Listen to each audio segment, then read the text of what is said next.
میں ان پہ تنقید نہیں کرتا، مجھے ان پہ ترس آتا ہے کہ میں رات کے اندھیروں میں انہیں ٹیلی فون لے کے چوکوں میں کھڑے دیکھتا ہوں تو مجھے رحم آتا ہے۔ میں کہتا ہوں دیکھو نفس کی خواہش کے پیچھے یہ کیا مثلاً آخر کیا ہے اس میں؟ ایک عورت کے پیچھے تباہ کر لیا اپنے آپ کو، یعنی زیادہ سے یہ کوئی مقصود ہے؟ یہ کوئی مقصد حیات ہے جس کو مقصد بنا لیا؟ میرے عزیز بات کو سمجھ لے، اتنا خوبصورت آدمی ہے اور اتنا اس کا اونچا قد کاٹ ہے، اور کیا کس کے پیچھے یہ بھاگا ہوا ہے؟ بڑا سمجھدار، دانشور، عقل مند آدمی، ذی روح بندہ، لیکن اس کا سٹیٹس آپ یہ ملاحظہ کریں کہ وہ 20-40 ہزار کی خاطر جھوٹ بولتا ہے، دھوکہ دیتا ہے، فریب اور فراڈ کرتا ہے۔ ہم اپنی نفسانی خواہشات کے پیچھے اس طرح بھاگتے ہیں کہ ہم اصل سے رہ جاتے ہیں۔ میری باتوں کی سمجھ آ رہی ہے آپ حضرات؟ تھوڑا تھوڑا کر کے، ایک ایک کر کے ان کی باتیں کم مانیں۔ ضروری تو نہیں نا کہ سویرے ناشتہ بازار سے اپنی مرضی کا تگڑا کیا ہے، بازار سے لا پوڑیاں چنے بہترین کھائے، اور پوڑیاں چنے ابھی کھائے نہیں، شاپر میں ڈالے ہوئے ہیں، اور وہ لے کے ابھی آ رہا ہے تو ساتھ ہی رستے سے گوشت بھی چھوٹا اچھا لگا تو 2 کلو وہ بھی لے آیا کہ پوڑیاں چنے کھاؤں گا اور دوپہر کے لیے گوشت پکاؤں گا۔ وہ پہلے یہ تو کھا لے صاحب، اس سے تو نجات پا لے۔ یہ پتہ نہیں ہضم ہوتا ہے کہ کچھ اور کرتا ہے تیرے ساتھ، لیکن وہ گوشت بھی ساتھ لے آیا۔ یعنی ٹیبل پہ، ناشتے کے ٹیبل پر بیٹھ کے فیصلہ ہو رہا ہوتا ہے کہ ہم نے کیا کھانا ہے، ہم نے کدھر جانا ہے۔ سنگیو یاد رکھو، باتوں کو سمجھو اور غور کرو۔ یہ تھوڑا تھوڑا کر کے جب ہم چھٹکارا حاصل کرنے کی کوشش کریں گے نا، چھٹکارا حاصل کرنے کہیں جگہ سے، کسی جگہ سے اگر آپ کو تنبیہ ہوتی ہے نا، تنبیہ، اس میں بھی بڑا مزہ آتا ہے۔ اس میں بڑا، ہمارے ایک بزرگ تھے تو ایک دن نا میں گیا تو کہنے لگے الحمدللہ آج میں بڑے سکون میں ہوں۔ میں نے کہا جی وہ کیا ہوا؟ کہنے لگے میں اپنے آپ کو بڑا پیر صاحب سمجھنے لگ گیا تھا۔ تو ایک وابڈا کے کسی آدمی سے کام تھا تو میرے ایک دوست نے مجھے کہا کہ پیر صاحب اس کو ٹیلی فون کر دے، سنا ہے آپ کا عقیدت مند ہے۔ میں نے اس بندے کو ٹیلی فون کیا تو کہتا ہے پیر صاحب میں عزت آپ کی بڑی کرتا ہوں پر یہ کام نہیں ہو سکتا۔ کہتے ہیں جب اس نے مجھے کہا نا تو کچھ بھی نہیں، تو مجھے بڑا مزہ آیا، ورنہ میرا تو نفس پھول گیا تھا۔ میں تو سمجھتا تھا کہ جو میں کہتا ہوں ویسے ہی ہو جاتا ہے۔ کہتے اس نے تھوڑا سا نا مجھے لیول میں کیا ہے، مجھے مزہ آیا۔ یہ لوگ نا اپنے اوپر بوجھ ڈالتے تھے، یہ تھوڑا تھوڑا پیچھے ہٹتے تھے، یہ سمجھتے تھے کہ اس طرح تو ہماری تکمیل رہ جائے گی۔ صبح سے شام تک اگر اسی نفس کی باتیں مانتے جائیں گے تو خرابی کرے گا۔ دولت کا نشہ ہے بھائی، دولت کٹھی کرنے والا کسی جگہ سیر نہیں ہوتا۔ حسن کا نشہ ہے، حسن کا نشہ ہے۔ حضرت ابوبکر شبلی رحمۃ اللہ علیہ فرمایا کرتے تھے جو تیری بیٹی کو خوبصورت سمجھ کے اس کے ساتھ نکاح کرنے تھے اسے بیٹی نہ دینا۔ حضرت جی کیوں؟ فرمایا حسن تو تھوڑے دن کے بعد ختم ہو جائے گا، پھر وہ اس کی قدر نہیں کرے گا، وہ تو کہیں اور منہ مارتا پھرے گا۔ ابوبکر شبلی رحمۃ اللہ تعالیٰ علیہ کی بیٹی خوبصورت تھی، ایک نوجوان کہنے لگا میرا نکاح کر دیں۔ آپ فرمانے لگے پتر تو 1 مہینے کے بعد آنا کر دوں گا، بڑی موٹی تازی خوبصورت صاحبزادی۔ تو حضرت نے اسے دوائی کھلائی، اسے پخانے لگ گئے، جو پخانہ کرتی ایک مٹکے میں سنبھال دیتے۔ تھوڑا وقت گزرا تو وہ ہڈیوں کا پنجر بن گئی، مہینے بھر میں دست اتنے آئے کہ کمزور ہو گئی۔ تو ابوبکر شبلی 1 مہینے کے بعد نوجوان کو بلایا، فرمایا ادھر آ تیرا نکاح کروں۔ بچی دکھائی تو وہ کمزور بستر پہ پڑی، فرمایا شادی کرنے لگا اس سے نہیں میں نے کرنا۔ فرمایا یہ وہی ہے؟ کہنے لگا جی نہیں۔ فرمایا تو کہتا تھا مجھے عشق ہے، کدھر گیا تیرا عشق؟ کہنے لگا حضرت صاحب آپ کیسی بات کر رہے ہیں؟ فرمایا ادھر آ۔ پھر وہ مٹکا جس میں گند رکھا تھا وہاں لے گئے، فرمانے لگے تیرا عشق کے ساتھ عشق تھا، یہ ہے تیرا عشق۔ فرمایا اسے تو میں 4 دن روٹی کھلاؤں گا پھر تندرست ہو جائے گی، لیکن میں دیکھنا چاہتا تھا کہ تو میری بیٹی سے پیار کرتا ہے یا اس کے چہرے پہ آنے والی کچھ وقت کے لیے سرخی سے پیار کرتا ہے، اس لالی سے پیار کرتا ہے جو جوانی کے وقت بچوں اور بچیوں پہ آتی ہے۔ اس چیز کے دلدار، یعنی کیا مطلب؟ نفس کی غلامی، سراسر غلامی، اور پلٹ پلٹ کے بڑے بڑے سیانے بندے چھوٹی سی خواہش کے لیے، بڑا سمجھدار بڑا سیانا بندہ۔ میں ایک بڑے بزرگ عالم تھے، میں ایک دفعہ ملنے گیا تو پائے پکا رہے تھے، خود پائے پکا رہے تھے، تو وہ بڑے پیار کی بات ہوتی ہے نا جی، تو تامت باندھی ہوئی اور بڑی جناب خستہ حالی، اور وہ پائے پکا رہے ہیں۔ تو میں نے ان سے کہا، میں نے کہا حضرت جی پائے تو کسی اور نے بھی پکا لینے تھے، آپ بخاری لے کے بیٹھتے، چلو میری طرح کا کوئی بندہ آپ سے استفادہ بھی کر لیتے۔ اب پائے آپ لائیں گے، پھر پکائیں گے، پھر آپ کھائیں گے، تو یہ تو 24 گھنٹے آپ کسی کام میں گزر جائیں گے. تو یہ ایک چھوٹی سی خواہش کے لیے میں کسی چیز کو حرام نہیں کہہ رہا. قرآن پاک کی جو آیت پڑھی ہے صرف اس کی تفسیر آپ کے سامنے عرض کر رہا ہوں. ہماری خواہشات ماں پالتی ہے، آپ کو نہیں پتہ کتنے دکھ سہتی. میں ان ماؤں کو جانتا ہوں جو بیٹے کے حصوں کی مار بھی اس کے ابے سے کھاتی ہیں، مار کھاتی ہیں. وہ ایک خاتون ایک کان سے سنتا نہیں، میرے پاس ایک دفعہ آئی، کہنے لگی سٹ لگ گئی سی، کوئی دعا کر دے یا آپ کو وظیفہ پر ڈاکٹر کہتے ہیں ٹھیک نہیں ہو سکتا. میں نے کہا باجی صحیح بتاؤ مسئلہ کیا ہے؟ کہنے نہیں کچھ بھی نہیں، مسئلہ کیا ہونا ہے، پتر غلط نکل آیا ہے، اس کا باپ روز مارتا ہے، آج میں آ بھی گئی ہوں تو اس نے ایک تھپڑ میرے کان پہ مار دی، پردہ پھٹ گیا. مائیں مار کھاتی ہیں، لیکن وہ پتر جس کو بڑی محنت سے پالا ہے وہ جوان ہوتا ہے تو اماں سے کہتا ہے تجھے چھوڑ دینا ہے، پر جس لڑکی سے میرا ٹیلی فون پہ رابطہ ہے اسے نہیں میں نے چھوڑنا، وہ نہیں چھوڑ سکتی. ہر شے کچل جاتا ہے. وہ اماں کبھی لیٹ کے رات کو سوچتی ہے کہ یہ تو میری کل کمائی تھی، میں تو آج بھی اس کے حصے کے تھپڑ اپنی گالوں پہ برداشت کر رہی ہوں، تو یہ کدھر گیا؟ اردشیر نام کا بادشاہ تھا. حضرت محدث ابن الجوزی آج سے کچھ 700 سال پہلے لکھتے. اردشیر بادشاہ بڑا خوبصورت تھا، جوان تھا، بڑا عقل مند تھا. اس نے اس طرح کے قریب کی ساری ریاستوں پہ قبضہ کر لیا. بڑا عقل مند زیرک تھا، قبضہ ہو گیا. ایک بادشاہ بڑا سخت تھا، اس کے ساتھ جب پنجہ آزمائی ہوئی تو اردشیر کہتا ہے اس پہ میرا قبضہ نہیں ہو رہا تھا، اور جب ہم نے ساری ریاستوں نے مل کے اس پر حملہ کیا تو ایک قلعے کے اندر قلعہ بند ہو گیا. اردشیر بڑا خوبصورت آدمی تھا، بڑا سمجھدار تھا، تو وہ بادشاہ قلعہ بند ہو گیا، اس نے کہا نکلنا ہی نہیں.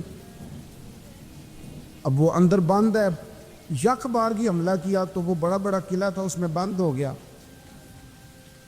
اس بادشاہ کی نا جس پر حملہ کیا اس کی بیٹی اچانک ایک دن قلعے کی دیوار پہ چڑھی تو اردشیر کے حسن و جمال کو دیکھا تو عاشق ہو گئی، اور اپنے ہی باپ کے خلاف اسے کہنے لگی کہ اگر تو میرے ساتھ شادی کا وعدہ کرے نا تو میں تجھے رستہ بتاتی ہوں حملہ کرنے کا. اس نے کہا میرا وعدہ رہا، تو رستہ بتا. اس نے رستہ بتایا اس لڑکی نے، اور بادشاہ نے حملہ کیا تو اس کا باپ قتل کیا، اس علاقے پہ قبضہ کیا شادی کے وعدے پر. ہاں نفسانی خواہش بندے کو اندھا کر دیتی، نہیں سمجھ آتی اس کو میں کدھر جاؤں، اندھا کر دیتی. حملہ کیا، اور جب اس لڑکی کو لے کے آیا نا اپنے محل میں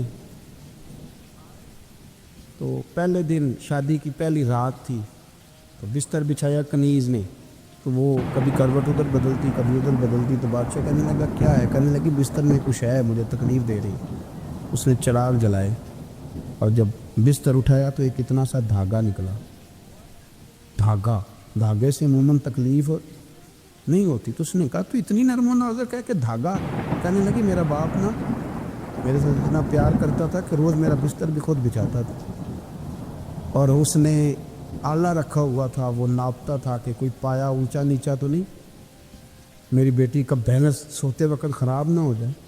اور میرے لیے گوشت اور کپڑے بھی خود پسند کر کے لاتا تھا، کھانے پینے کا خود خیال کرتا تھا.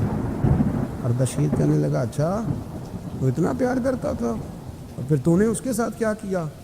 کہنے لگا بلاؤ کنیزوں کو بلایا، فرمایا اس کو اٹھاؤ اور جلاد کے پاس لے جاؤ، اسے کہو کہ اس کے بال ایک گھوڑے کے ساتھ باندھے، پیر دوسرے گھوڑے کے ساتھ باندھے، اور ایک گھوڑا ادھر بھگا دے کدھر بھگا دے. یہ جس کے باپ نے اتنا پیار کیا یہ نفس کی اتنی غلام ہے کہ اس کی وفادار نہیں رہی تو میری وفادار کیسے بنے؟ اس نے اتنے نازوں سے پالا کہ دھاگا اسے برداشت نہیں. او یارو یاد رکھو، اگر نفس کی غلامی کرو، بڑے وفاداروں کو چھوڑ کے غلامی کرو تو پھر کہو وفادار مل جائیں. کوئی بول ہوا لڑا نہ بول بیٹھی، ان دے خصم ناراض بڑ بولیاں دے، کہاں سر کھائے تے بلبل ٹھنڈ پائے. بڑے فرق نہیں سجنا بولیاں دے، جڑیاں خصماں دی وچ رضا وسن، بھاگ جاگ جاندے انہاں گولیاں دے. آپ ادلیاں نو سردار پہن تکے تے شرما والیاں نو چوٹے ڈولیاں دے. اپنے نفس کے پیچھے چلو کہ تو یہ تباہی ہے. جب ہم نے کسی سے وفا نہیں کی تو یہ کیا امید ہوئی کہ دنیا ہم سے وفا کرے گی؟ اللہ رسول کی مرضی کے مطابق اصول پسند زندگی بنائیں، ایک ایک کر کے اپنی خواہشات سے پیچھے ہٹیں، تھوڑے پہ گزارا کرنا سیکھیں، اپنے نفس کو سمجھائیں۔ ضروری نہیں کہ روٹی ہر وقت مزے کے لیے کھائی جائے، کبھی کمر سیدھی کرنے کے لیے خشک روٹی بھی کھا کرے، کبھی سادہ کھانا اس پہ بھی اکتفا کرو، کبھی تھوڑا کھا کے اچھے طریقے سے سادے کمرے میں بھی اللہ کو یاد کر کے دیکھو۔ نفس کے پیچھے نہ بھاگیے گا، تباہی کرے گا۔ فرمایا خواہشوں کے پیچھے نہ چلنا، تمہیں اللہ کے راستے سے بہکا دیں گی، اور فرمایا بے شک ان کے لیے سخت عذاب ہے جو اللہ کے راستے سے بہک گئے۔ اور کیوں سخت عذاب ہے؟ اس لیے کہ انہوں نے آخرت کے دن کو بھلا دیا، آخرت کا دن بھلا دیا، پیچھے کا خواہشوں کے پیچھے نہ چلنا، تمہیں اللہ کا راستہ بھلا دے گی۔ مفہوم آیت یہ ہوا، قرآن نے ہمیں ارشاد یہ فرمایا کہ خواہشات نفس کے پیچھے چلو گے آخرت کو بھول جاؤ، تمہارے ذہن میں یہ بات نہیں رہے گی کہ میں نے مرنا بھی ہے۔ پھر لوگ معاذ اللہ ثم معاذ اللہ یہ کہیں گے کہ بھائی یہاں جینے دو نا، پھر آگے جائیں گے تو دیکھی جائے گی۔ لوگ بھول گئے مرنے کو۔ ہماری ساری جدوجہد زندہ رہنے کے لیے ہے، ساری 60-70 سال کے لیے سارا کچھ ہے۔ آپ دیکھ لیں، ٹٹول لیں کسی بندے کو، صرف جتنی محنت کر رہا ہے وہ جینے کے لیے کر رہا ہے۔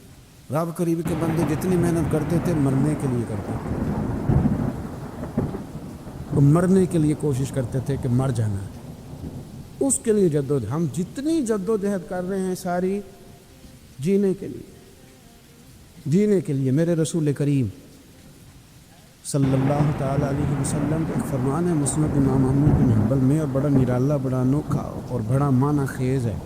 حضور سید عالم صلی اللہ تعالیٰ علیہ وسلم نے فرمایا بڑا بیوقوف ہے وہ شخص، ذرا ترتیب دیکھیے، حضور کی زبان سے نکلے ہوئے حکمت کے موتی، مسند امام احمد بن حنبل۔ فرمایا وہ بڑا بیوقوف بندہ ہے جو چلتا اپنی خواہشات نفس کے پیچھے ہے اور امید یہ رکھتا ہے کہ رب مجھے آخرت میں انعام عطا کرے گا۔ چلتا کس کے پیچھے ہے؟ خواہش کے پیچھے، اور کہتا یہ ہے کہ اللہ مجھے قیامت میں انعام دے گا، تو انعام تو اسے دیا جاتا ہے نا جو محنت کرتا ہے۔ دیکھیں نا، جس کا منہ پنڈی کی طرف ہے تو پنڈی وہ پہنچے گا، کہ وہ جس کا منہ پنڈی کی طرف ہے وہ لاہور پہنچ جائے گا۔ منہ پنڈی کی طرف کرنا اور خواہش لاہور کی رکھنا، منہ کر لینا لاہور کی طرف اور خواہش پنڈی کے رکھنا، تو میاں یہ تو نہیں نہ ہوگا۔ پیچھے جو تلے خواہشات نفسانیہ کے ہمارے ہاں نا بہت بڑا رٹا ہے۔ آپ یقین کریں، میں اکثر کہتا ہوں، میں یہ کہا کرتا ہوں کہ ہمیں نا اپنی مرضی کا سارا کچھ چاہیے، اپنی مرضی کا سارا کچھ۔ ابا جی بھی اپنی مرضی کے، بچے بھی، استاد بھی، پیر صاحب بھی، پیر صاحب بھی، یعنی میری مرضی کے ہونے چاہیے۔ بھائی وہ پیر صاحب ہے یا تو اس طرح کرنا کہ خود پیر بن جا، وہ بھی میری مرضی کا، ہر شے میری مرضی کی۔ بلکہ قرآن مجید کے 13ویں پارے میں تو رب فرماتا ہے لوگوں نے نفس کی خواہش کو خدا بنا لیا، نفس کی خواہش کو خدا بنا لیا، اس کے پیچھے بھاگتے۔ اپنی خواہشات تھوڑی تھوڑی کم کریں، زندگی تھوڑی کم کریں۔ پرانے کپڑوں پہ بھی ایک سیزن نکال کے دیکھیں۔